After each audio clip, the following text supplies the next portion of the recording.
Hey everyone, and welcome to another episode of Talking with Tech Leaders. Today I'm joined by Amanda Philpott, who left her high-profile role as NHS CEO to become a health tech innovator and follow her passion for improving public health. She has over 28 years working in the NHS and, as I said, moved into senior management and eventually CEO. And she co-founded EarGym in 2020 with DJ Andy Shanks. So they launched the hearing tech platform, hoping to tackle the hearing loss epidemic by empowering users to test and train their hearing regularly through immersive games. We obviously run through her career, we talk all about EarGym, the awards they've won, how it works, and in part 3 we then move on to some personal questions. So a fantastic episode, I hope you enjoy.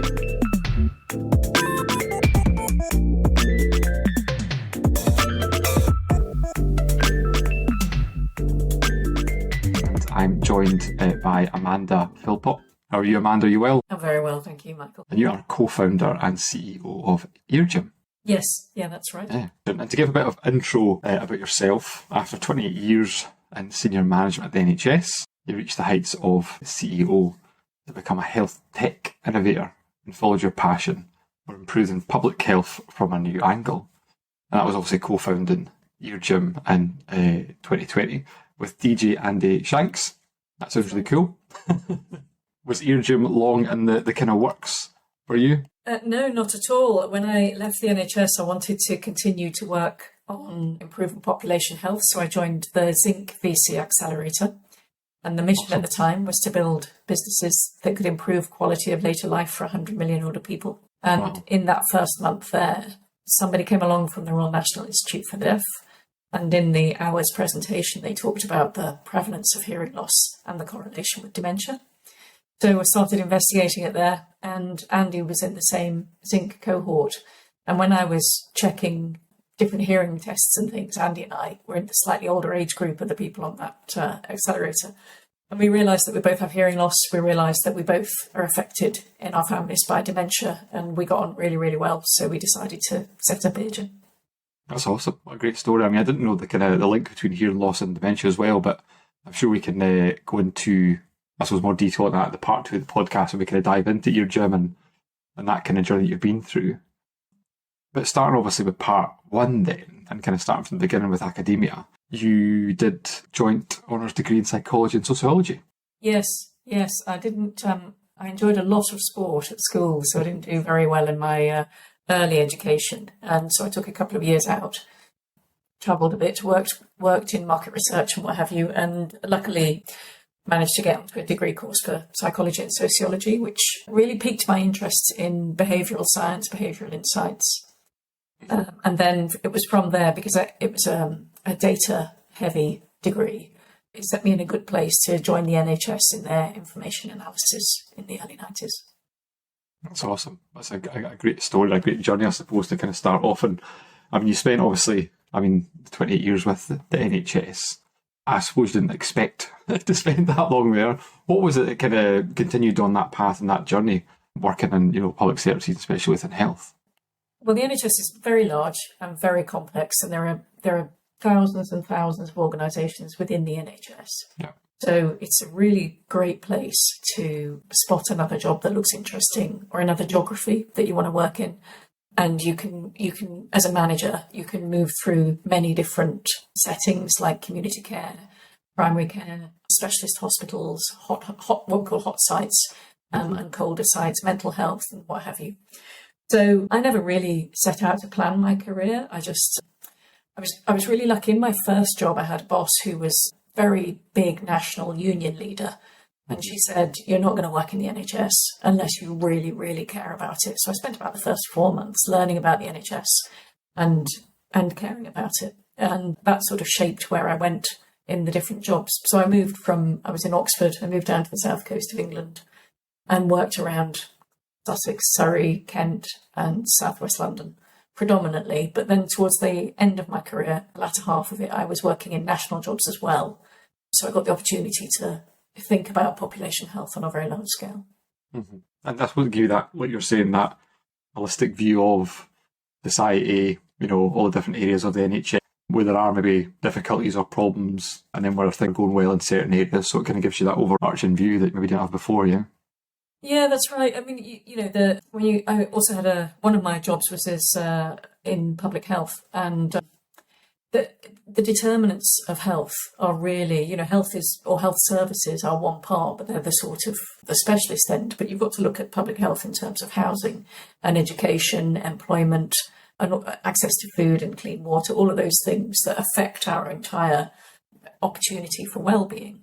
And that you get to see when you work in different parts of the country. You get to see different impact of wealth, or relative wealth and relative poverty, and see it as part of a wider solution.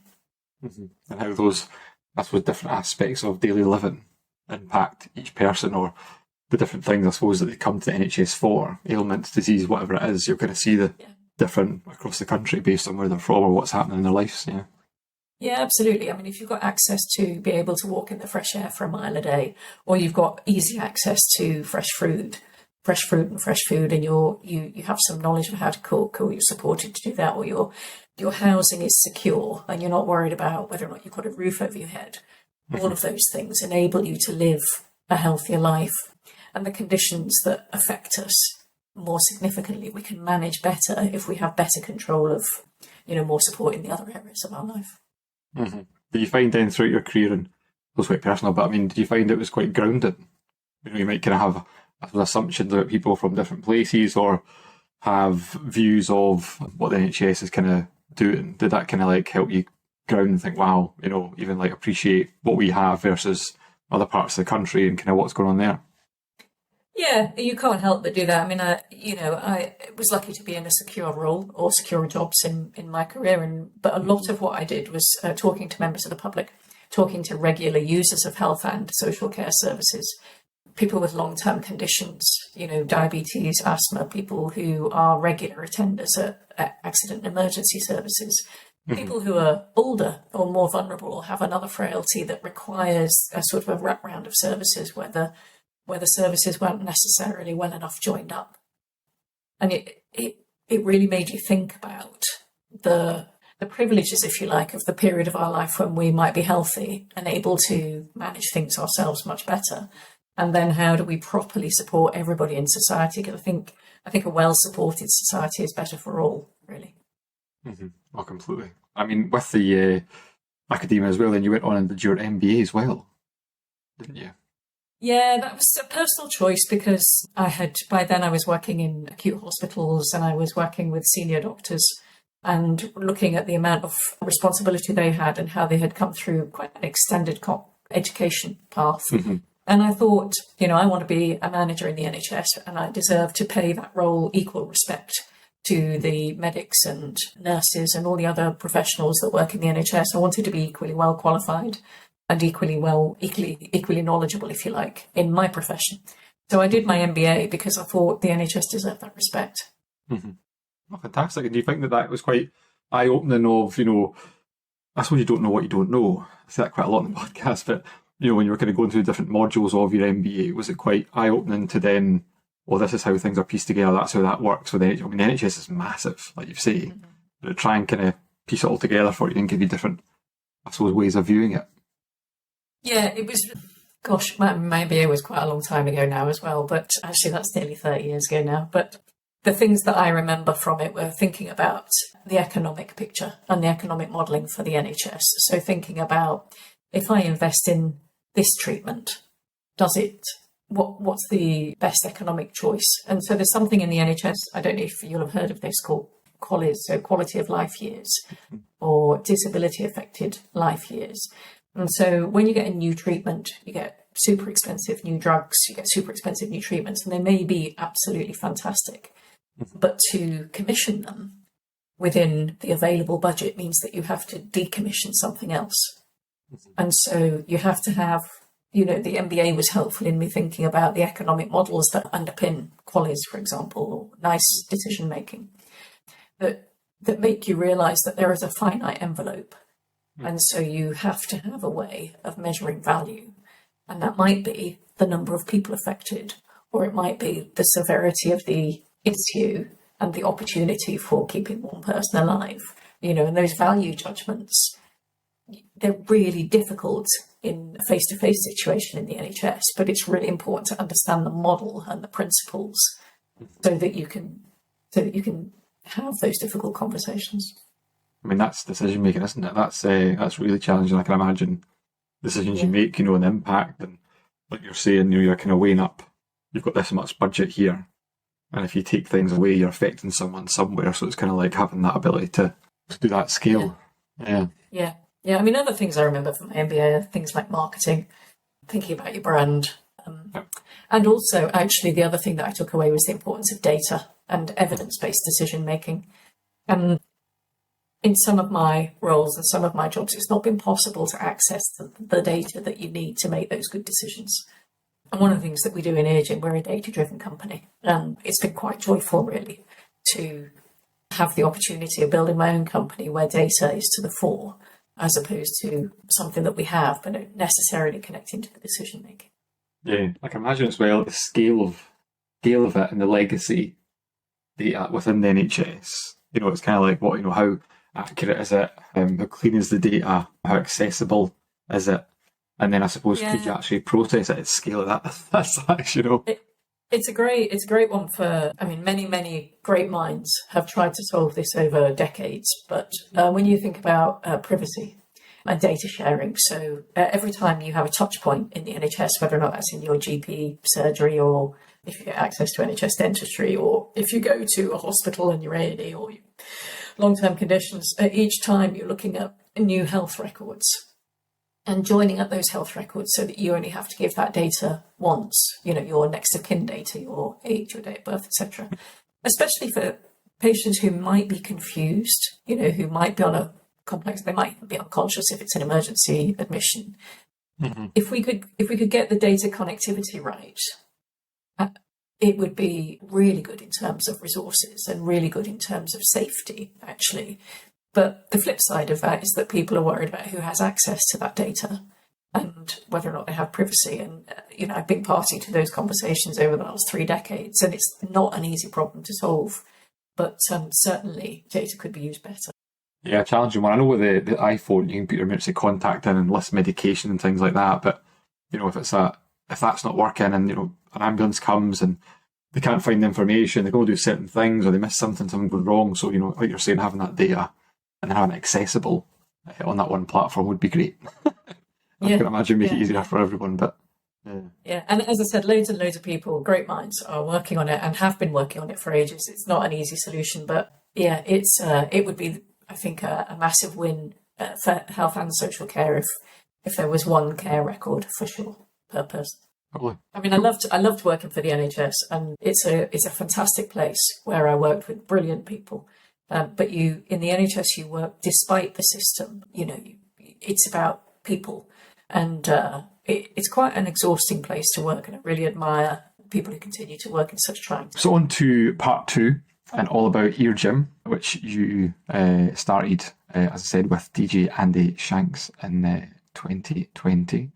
And just to list off some awards or winners, mentions from your LinkedIn that I've seen was Innovation Accelerator winner 2022, Fitness and Wellbeing Apps by Women 2023, UK Research Innovation Design for Ageing winner 2022, and Longitude Prize on Dementia semi-finalist 2023. That's amazing. Thank you. Yeah, we're chuffed. Yeah, I can imagine, yeah. I mean, you've kind of, at the very start of the podcast, you kind of talked about, your interactions with DJ Andy Shanks, how you met. I mean, what was the kind of inception like? I mean, you hadn't obviously started a company before. You've both met, what's the kind of initial conversation? Was that kind of like, oh, we should start a company? Or, what was that like for you? Well, because we were on an accelerator, it's actually quite handy, and it was just pre-COVID. So we were in the same offices in London and working around each other and all thinking about what are the problems that you want to address when you're trying to build a business that can improve quality of later life for hundreds of millions of people. So you're testing out different things. I think Andy was working on nutrition at the time, and I was really curious about dementia and this opportunity through hearing loss. And because we were in that accelerator, I had the opportunity to reach out and meet experts like Lorenzo Piccinilli, who's audio design at Imperial College and Dyson Design School of Engineering, or Maria Chait at the UCL Ear Institute, and many other people, and just learn about the whole subject and learn about what the opportunities might be. And indeed, we learned a lot about, obviously, the technical excellence of hearing aids, but the fact that most people are terrified of wearing hearing aids because they think it's a sign of frailty. So I started looking for other solutions, found in the research literature the opportunity of auditory training, and then we were really lucky. We got the support of Audible to try out immersive auditory training, just to see if people liked listening to immersively recorded stories, as in 360-degree recording. Mm-hmm. And then Andy and I just, as I said, he's a really cool guy, and he has started his own business before. He was really interested in the audio side of things and his experience as a DJ. My population health experience, it just seemed like that there came a day, as it happened the day before we were kicked out of London for COVID, where we said we're best off, really tackling this together. Let's build Eargym, let's have a go. Really interesting story. I mean, I looked on the website and we looked at the app and listened to some of the audios and things, and it does sound incredible. I just thought you lost your. I just thought it was it happens. You get older, and then kind of looking at the website and looking at the app, and like it's saying like any muscle, you can train it. Yeah, it's really interesting, isn't it? So I had thought, much like you, I thought once your hearing declined, you lost it, and you had to wait until you gave in and had hearing aids. Mm-hmm. To be honest, until I started looking into hearing, I didn't know that I have moderate hearing loss. It was because, it's always somebody else that starts muttering. It's always somebody else that's not speaking clearly. It's always, the telly needs turning up. You don't quite realise that when you find it uncomfortable to be in a cafe, or you stop night clubbing because it's all just too noisy and a bit too much effort, you don't realise that it might be your hearing that's making it really tiring because of your listening effort. Your cognitive load is so significant. So where Eargym comes in is, the way we describe it is, you've got two parts to your hearing. You've got hardware and software. You've got the hardware that takes the sound in, gets into your cochlea in your inner ear, and 18,000 hair cells, and it translates it into electrical signals that send to your brain, and then your auditory cortex, it applies meaning to sound. And I think what most people don't realise is the opportunity of auditory training is in applying meaning to sound. So if you practice those listening skills of detecting a sound, localising it, where's it coming from, discriminating it from a twig, from an animal, and then applying meaning to it, practicing those listening skills can improve your overall hearing capacity by up to 25%. And we saw that in the literature review. We reviewed about 3,000 papers. We saw the opportunity and thought, there's some really okay clinical training against white noise, but how do we get this out to the masses? How do we get people to realise that they can look after their hearing? And hopefully over time, and this is where I mentioned data earlier, we want to collect enough data to see if we can stay the rate of decline and therefore have an impact on dementia over time. That'd be amazing. I mean, I've seen some of the stats as well that 20% of participants improved by 2 decibels on average, and there's a 20% improvement in speech. Speech and noise, yeah. And then 80%. Yeah, that's the thing. Speech and noise. You go to a busy bar. You're leaning in, you're staring a bit, you're really concentrating on what the person in front of you is saying. It's that thing, that's what we would call speech in noise. And if we can improve that by up to 20%, hopefully that will make for a much happier, social, more productive life. Because we're talking, I keep mentioning bars and cafes, that's not my obsession. I'm also talking about work environments and everything else, Yeah. It's so interesting, you see that your kind of perception is that, the TV's so quiet, turn it up. Or like you need to speak louder, because from your perception of the world, like that's how you're immersed in it. That is it. It's not you. It's it's the environment. And if you could actually just keep things going, there's a thing I read once, and when you hear that ringing in your ear, and there's a thing that says like you're so many ears, whatever, are dying when you hear a certain noise, something like that. Is that true? Well, tinnitus. Yeah, I have 2 frequencies of tinnitus going on permanently. I always think there's electricity coming through the walls because I have that permanent pitch ringing through. Right. But if you come out of a club as I did often when I used to go clubbing, come out deafened, and you kind of, it takes a while a day to recover your hearing. You've permanently damaged your hearing. Wow. So it is really important. And that one of the things we want to do is get people to think about wearing gig plugs, for example, or just turning the volume down or taking breaks from headphones, where there's a good 60-60 rule, listen for 60 minutes at no more than 60% volume, and then just have a bit of a break. Give your hair cells a chance to recover.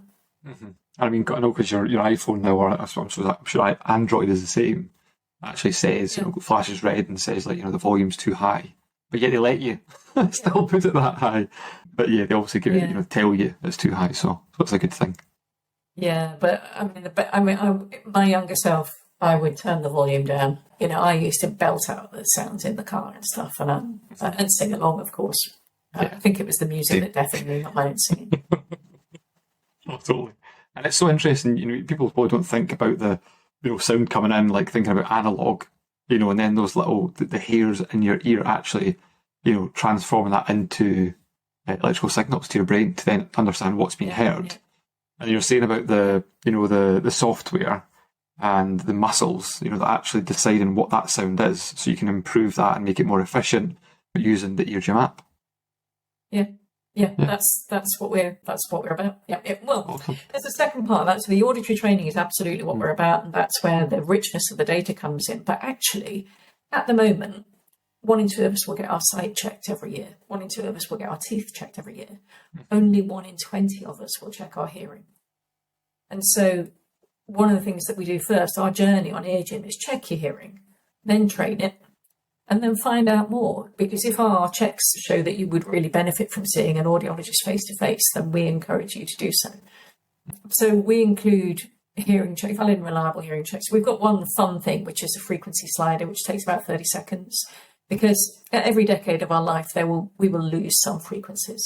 It gives you a clue about whether or not you're roughly where we might expect you to be, or your hearing's worse. When I don't wear my hearing aids, I'm in my mid-50s. When I don't wear my hearing aids, my frequency slider score is in my early 80s, which is annoying. But that's because we use different tech and we're in different environments. That's just an indicator. It's not a real valid check, but it's a good fun thing to do and to compare with your family and friends. But then we've got the digital triplets tests, and we have the coordinated response measurement. Those are valid and reliable measures of your hearing, and they take a few minutes to complete. And then we have some cognitive measures and some lifestyle measures in there, like the Amsterdam inventory.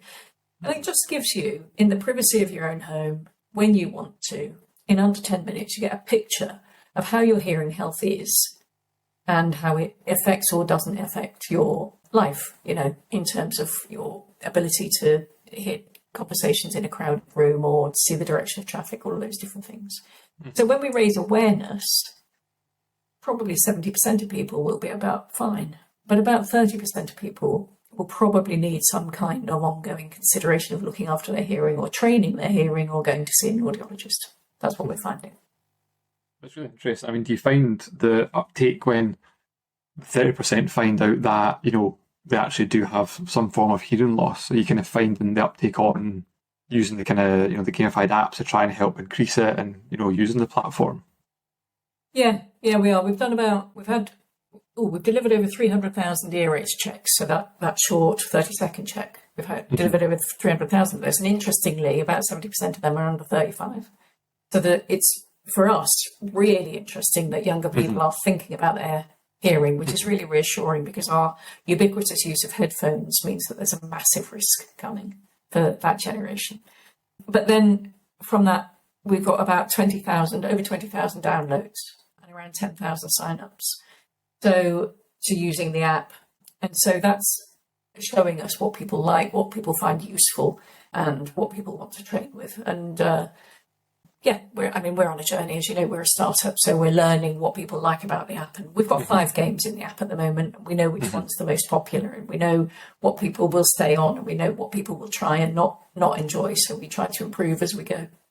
Yeah, totally. I mean, that's the thing, isn't it? You're kind of seeing a heat map of what they're doing on the website or the app and how long they're spending on a page, etc. And kind of use that data to then, improve. That's really interesting. I mean, I'm definitely going to go on and try it. I'm worried though that you hear a certain frequency and I'm like, there's definitely no noise coming out of that. Yeah. Yeah.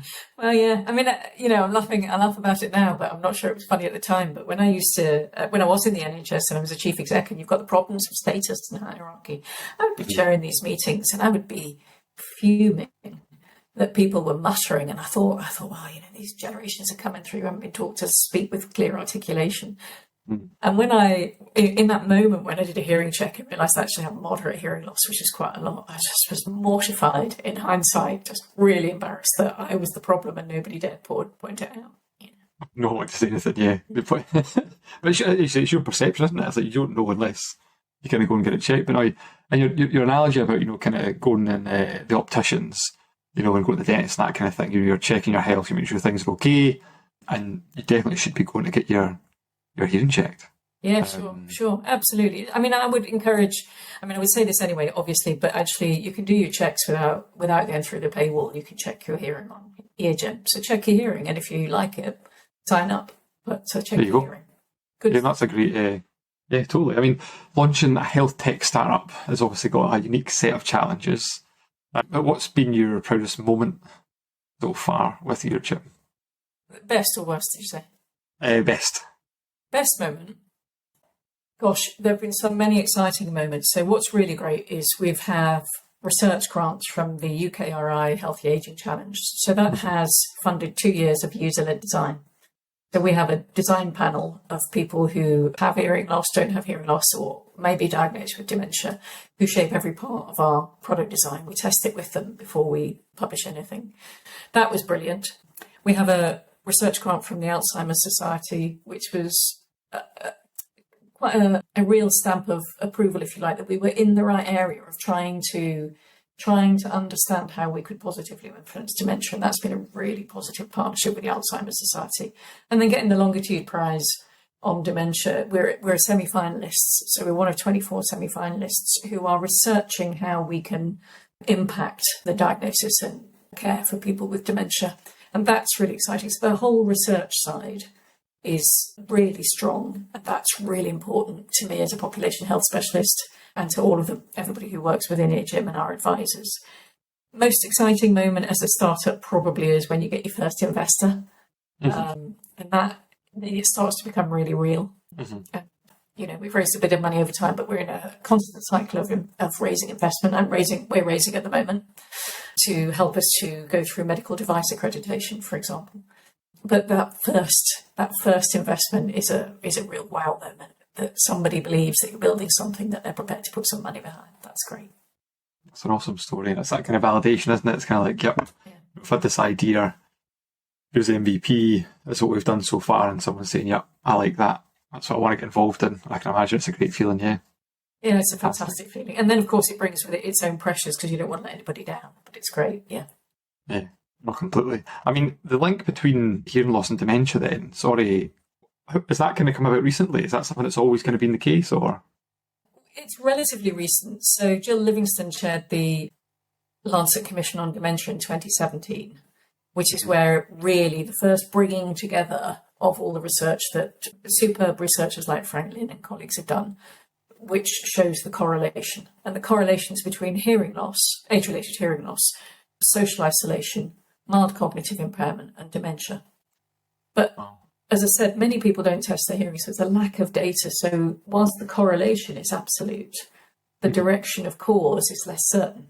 And so that one of the reasons Andy and I have designed EarGym the way that we have is so that we've gone down the gamification route, so that we can get people to play immersive audio training games, hopefully because they enjoy them. And then we can collect aggregate data on hearing performance and cognition over time and contribute to that science. The Lancet Commission was updated in 2020, and it shows that hearing loss is the biggest amenable factor in dementia. So essentially, 8% of all dementias, hearing loss is the biggest factor. And even mild hearing loss can double your risk of dementia. Moderate hearing loss can treble it. So it's really worthwhile looking after your hearing for life. I agree. I suppose now as well as getting people involved in the app and doing that. If you're spending, I'm sure it's not a long time. You have to do a weekly basis, get on the app and playing the games and things. Then it's that risk. 3 or 4 times a week for 5 minutes. It's really not much. It's the sort of when you have a cup of tea. It's really not hard work. Awesome. What about for any entrepreneurs venturing into health tech? Would there be any insights, pitfalls, lessons learned, things you'd say like, don't do that, or any advice you'd pass on? The advice every entrepreneur gets is work out what the problem is first. So if I use ear gym as an example, nobody wants to buy ear gym just because it's ear gym. They want to understand that it's going to solve their problem, and their problem being that they want to look after their hearing for life. Mm-hmm. So I think some startups, we start off very excited about what we've built, and then we go around selling what we've built as opposed to thinking about, is it the solution to have we really, really understood the problem that we're trying to solve? And are we solving that problem, or are we overexcited about our product? And that, you get that advice, but it's really good to make sure that you really properly understand that. And you have to keep checking back that you're still thinking about the problem, not overexcited by your product development, because the one is irrelevant if you don't get the first bit right. The other bit around health tech, I would say, is really important. And this does come from my career experience, is that I hear a lot of health tech companies saying, we're going to sell this to the NHS will love it. And the NHS is very large and very complex with very many decision makers in very many organisations. And the idea that a startup is going to be able to have the resources and the time and the impact and the influence and the access to be able to sell their product into the NHS and solve the NHS's financial problems in the timeframes that we all think we're going to do that is unrealistic. And a real danger for startups is that they will get drawn down that route, and all of their resources will go on something that can't bear fruit in the time available. So I always urge caution whenever I'm chatting to other startups about selling to the NHS. I urge them to make sure that they've got some reality in their expectations and whether or not they can focus their resources on a different element initially until they have some traction and maybe some revenue or some sort of funding to see them through that, what will be a lengthy negotiation. Mm-hmm. I can imagine, they might need to have a contract signed, within 12 months of starting the startup. And it's going to maybe take a lot longer than that, for even the cash flow and employee salaries and things like that. I think the top 3 things, from doing the podcast and speaking to entrepreneurs and, founders of startups, the first was the biggest issues or kind of problems that they come across, things that find difficult was, investment and getting investors. The second was kind of building teams and finding talent, so especially within technology and kind of software engineering, even data, it's so sought after in the market just now. And the third was kind of instilling that culture. Once you've got that kind of team there, is making sure that, things are flowing the right way, because you're focusing on, the MVP, or you're focusing on getting funding, all this kind of thing. But, we also need to make sure the team fits right and things are kind of obviously starting to embed down for the company as well. So. Yeah, there's a really good points, Michael. I think for Andy and I, we realised that, as I said, I'm in my 50s, Andy is in his 40s, so we're a little bit older than quite a lot of entrepreneurs that we know. And I've led large and complex organisations, and Andy's built his own business. So there are some elements like building a business and recruiting and things like that we're reasonably confident about. But one of the things on that specific subject, is we realised, Andy's really good on digital products and stuff and pretty good on partnerships. And we have loads of really, really warm conversations with potential B2B partners because we're really nice and people really like us, but we were lacking we really needed, we have a great team that's relatively early on in their careers, and we needed somebody senior to come in with more senior commercial experience to come in and work alongside us to really accelerate where we are at the moment, because we're in a really good place. But you can't do it all in a small team. You need to know when to bring in the right resources and when something is a project as opposed to a long-term part of the business. Mm-hmm. Yeah, not completely. It's identifying strengths, isn't it? It's yours. Not the difficult is the delegation. When you're so passionate about something, you care, you put a lot of your kind of energy and love into it, and then giving bits away and kind of being like, right, go and do that, but yeah. It's not easy. So great advice. Great advice. Yeah, but also, when you get the right people around you, you're more than the sum of your parts, and that's the skill to to recruiting the right people is that you build it. We do values-based recruitment, and we've done that from the off. So it's really important to us that we have people who are an organisational fit. We became a B Corp probably very early on, really, for a startup. We became a B Corp. We were accredited in late 2023, and the reason for that is because we want to be an impact company. We want people to recognise that what we do matters and how we do it matters. We obviously want to build a successful business, but the business has to have a purpose, and we have to achieve that purpose. Mm-hmm. And that kind of purpose and those values kind of, obviously instill into the team, because then what are you doing each day you go to work? You need to kind of have that mission. The leaders need to believe in that mission and being values led, and kind of owning that throughout the company keeps everyone on the same path. You don't have to tell someone what to do in a certain situation, because the values of the company and what you actually instill tells them what to do or what should be done. Yeah. Awesome. But I'm big on values. So we ran out of it. They're important, aren't they? Yeah, no, very, very. Part 3, it's literally just a kind of quick fire round. If that's okay, there's 6 questions here. So here we go, Amanda. What drives you? Having purpose, contributing to the common good. I want to make a difference. Somebody very early on said to me, you need to imagine what it's going to be like when you're 85 and you're talking to the younger people in your life. And they say, what did you do? And I want to be able to say I made a difference. That was a great answer. That really was. Favourite tech? Favourite tech? Well, I use my phone a lot, but what's my favourite tech is probably my noise cancelling headphones. Yeah, I agree with you there. How do you relax after work? I'm a really keen hill walker and skier. So anywhere in the mountains in winter or summer would be my favourite holiday after work. I have a 10-year-old Labrador and I live in the country and we go walking. Oh, amazing. Book recommendations, fiction and or non-fiction? Fiction would be Still Life. Oh gosh, I've forgotten the author. Just brilliant. Just finished it. Just wonderful book. I'll have to look at the author and tell you later. Non-fiction, The Idiot Brain. How we're wired cognitively, but described in a really interesting and engaging way. Awesome. Thanks very much for checking them out. And I'll put a link on them as well when I post the podcast. Could your parents could explain what you do? Could my parents explain? Yeah. They couldn't explain what I did when I worked in the NHS. No, my parents were, my dad died in August. My mum's still about, and they're fantastic and supportive, but understanding what I did was always a mystery in any part of what I do. Yeah, so no. Dinner party guess, if you could pick 3, what would you choose? Barack Obama, Hillary Clinton, and, Alex Ferguson. Wait, some dinner party? Yeah. It'd be entertaining, wouldn't it? Yeah, no, totally. No, well, Amanda, thank you so much for coming on the podcast. It's been great to have you. My pleasure. It's been a real pleasure, Michael. Thanks ever so much for having me. Good to talk to you. Well, that was Amanda from Eargym. Thank you so much for your time and being an awesome guest.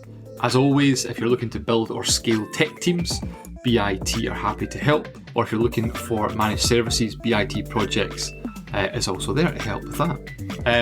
If you have any recommendations for guests on the podcast, please reach out to me on LinkedIn, or you can drop me an email at michael.phair, phair, @be-it.co.uk.